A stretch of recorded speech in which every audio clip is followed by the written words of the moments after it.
একজন পর্যটক সৈকতে হাঁটছেন, হাতে খাবারের মোড়ক। খেয়ে নেওয়ার পর কোনো কিছু না ভেবে সরাসরি সমুদ্রে প্লাস্টিকটা ফেলে দিলেন। একটা ভুল, কিন্তু এমন ভুল প্রতিদিন হচ্ছে শত শতবার। বিশ্বের দীর্ঘতম সমুদ্র সৈকত কক্সবাজারে এভাবে জমছে প্লাস্টিকের বর্জ্য।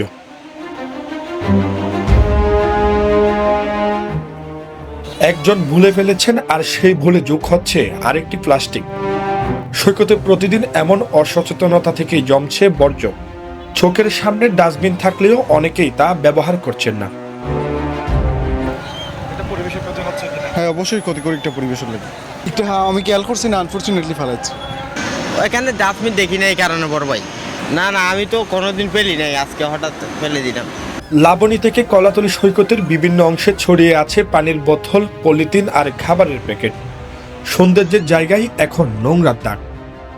প্রত্যেকটা ট্যুরিস্টের কাজ হলো এই যে বর্জ্যগুলো আমরা যেখানে ফেলছি, এই বর্জ্যগুলো নির্দিষ্ট স্থানে আপনার চেয়ারের পিছনে বাস্কেট দেওয়া আছে, বাস্কেটে ফেলতে হবে। পর্যটকের অসচেতনতা, পর্যাপ্ত ডাস্টবিনের অভাব আর তদারকির দুর্বলতা সব মিলিয়েই প্লাস্টিক দূষণের দায় এড়াতে পারছে না কেউ। তো এটা আমরা নিজেরা সচেতন হতে হবে। আসলে নিজেদের জায়গা থেকে সচেতন হতে হবে, তাহলে হয়তো বা পরিবেশটা দূষণ হবে না, বা সমুদ্রের যে ক্ষতিটা হচ্ছে প্লাস্টিক ফেলানোর কারণে এই সমস্যাটা হবে না। আমরা অনেক পর্যটক আছি যারা যাইয়া পানি নিয়ে আসি, খেয়ে বোতলটা ফেলে দিই। এটা আসলে আমাদের দিক থেকে অনেকটা সতর্ক থাকতে হবে। এটা জেলা প্রশাসনের লোকের অবশ্যই দায়। কারণ ওদের মনিটরিং নাই, মনিটরের অভাব। ওগুলোর দায়িত্ব দেওয়া অবশ্যই দরকার।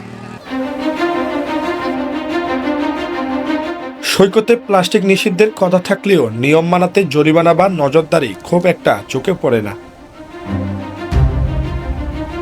একটা ভুলে ফেলা দিয়ে শুরু হয় বড় ক্ষতি। সচেতনতা আর কঠোর নিয়ন্ত্রণ ছাড়া কক্সবাজারকে প্লাস্টিক মুক্ত রাখা যেন দিন দিন কঠিন হয়ে পড়ছে। সাইদুর রহমান শিমুল, চিটাগং ট্রিবিউন।